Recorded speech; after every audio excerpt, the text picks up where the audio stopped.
Alright guys, so here we go with the shield build 3.0. Right, the OP you saw in the thumbnail is definitely like clickbait. This is guaranteed one of the most OP builds. What we're going to be doing is definitely playing with our shield. We're going to be using it for consumption. We're going to be using it to inflict ailments. Definitely you can one hit like a lot of the prime enemies, you know, at the higher levels in the tower. You could do the charging shield attack. I'll show you some footage of that and get them in one hit. We're gonna have our shield up about 90% of the time, no lie.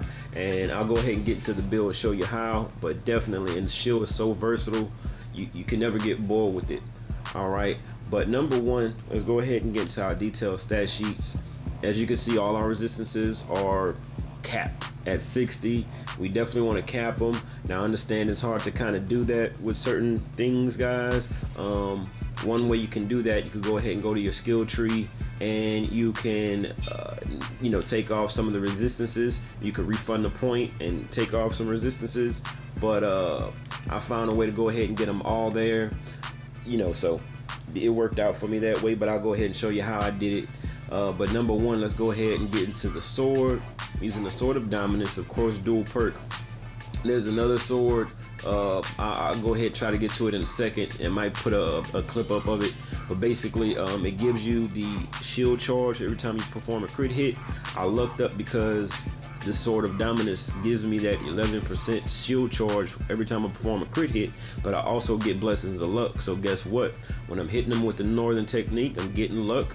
And I'm also getting those crit hits to gain the 11% shield charge speed. But definitely I would look out for the shield charge speed first, and if you can on other items, just stack up all the crit hit chance you can. I'm running the Maul of the Obsidian pack. Don't necessarily need this. This is like a backup plan, so if I'm ever in a rut, I could go ahead and northern tech and kill an enemy or two, and we get overhealth and it doesn't degenerate. Right, this is one of the old perks, but most of the time I don't even need this, guys, but it's just to have it as backup. All right, definitely this is needed. The Qaeda, for each cap resistance you get 22% shield charge speed and 23% shield damage. Right, of course on those secondaries you want to get crit hit chance if possible. Shield charge speed definitely is going to help as well. All right, as always, Mithra Star. Gotta have that Lion's Talisman up there, but I lucked up because on my secondaries I got shield charge speed on this one, right? And I leveled that up as much as I could, you know, get it up. Also that 6% to all resistances helped me cap out all my resistances. Eye of the Dragon, not new to this one. Ailment power, cap to all resistances, that helped me get up to 60 because one of the augments I'm using, it was kind of hard to figure out, but I needed to get that one to 60 because it is a chill build, but I'll go ahead and get into that in a second. But that cap to all resistances helped me with that. All right, with the consumption, of course, Heavenly Reversal, going to be using that to do a lot of consumption with the shield, right? I'm going to show you how that goes in the gameplay, but definitely the shield brings a whole new level to consumption when you're doing that within with dealing with consumption, guys. All right, so Entropic Moondrop. Yeah, so I'm using that Lifestone, 58% water damage. Secondaries, of course, got damage to chilled enemies. Again, I know the issue with the ailment, but it's there. Ailment power, I upgraded that as well. Also crit hit chance. All right, and also Plague Pendant, needless to say, but those secondaries, yeah, we're gonna need that. We're gonna need that. All right, so now we're going to get into the augments.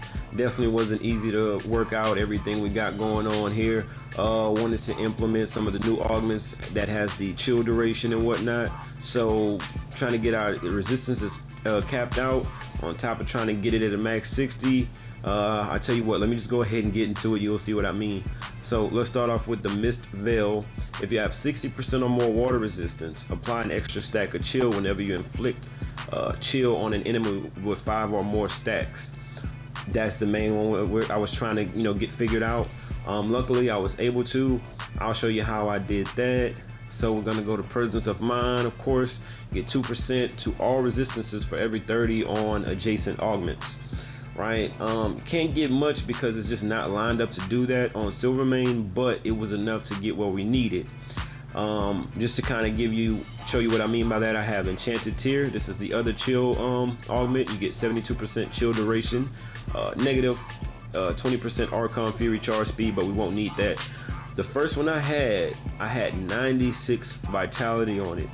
I was missing a few resistances levels on a few of my resistances, guys, just by that little bit. So I grind for another one, and luckily I got one with 100, and that made the difference. Also added vitality on the Spark and added vitality on Scourge, right? So that's how I was able to get, you know, my resistances up just for this augment, but it was well worth it. Also, we're running with Expanded Mind. Got shield damage as a secondary, water damage.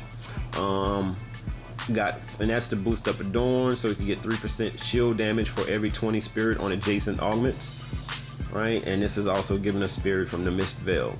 By the way, too, the secondaries on there is shield damage and element power. We want to look out for shield damage and element power as much as we can. Element power more than shield, you know, because we're going to be focused on that element. But basically, all right, got Rift, I'm using that as well, of course, you know, for element damage. Got element power, of course, 6% resistances to all there. All right, secondaries here, ailment power, already discussed what the vitality is for. Same thing here. Now my secondaries on resistance of mind, damage to chill, it wasn't, you know, important, but I had to get some of those other ones, which is a resistance to all, and my water resistance and void resistance, and plus it's primal, so that helps. Same thing here with Spark, guys. All right, now other than that, well, okay, let me show you this one as well. All right, forgot to mention, so we're getting overhealth every time we perform a crit hit, because we are stacking up a lot of crit chance on this build, guys. Now after that, let's go ahead and get into the skill tree. Now this one is important. You definitely want to make sure your skills are leveled up as far as, you know, the shield throw, because a lot of maneuvering we're going to be doing, you know, you have to have that leveled up, guys. We're going to shield charge speed definitely helps, and that last perk, the you know, when you press L1 right as your, you know, your throw comes back, you perform a spectral blow. That's a timing attack, so that one is definitely important to have on this build. Definitely want to get your shield attacks. I didn't need the last one. That one is just, you know, something to interrupt, so you know, I left that one kind of out of it.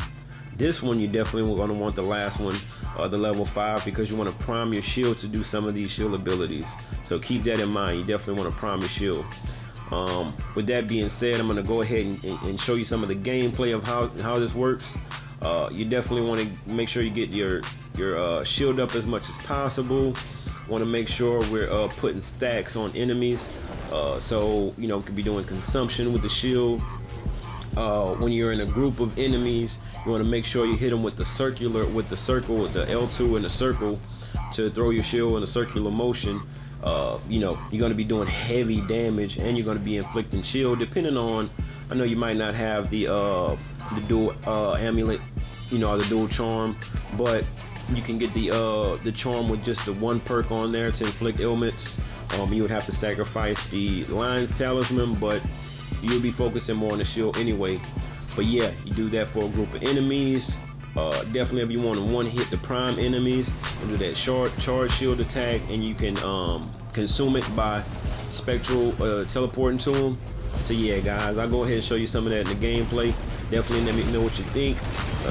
Let me know your ideas. If you want to change up anything, if you changed up anything, definitely go ahead and like and comment, and enjoy the video.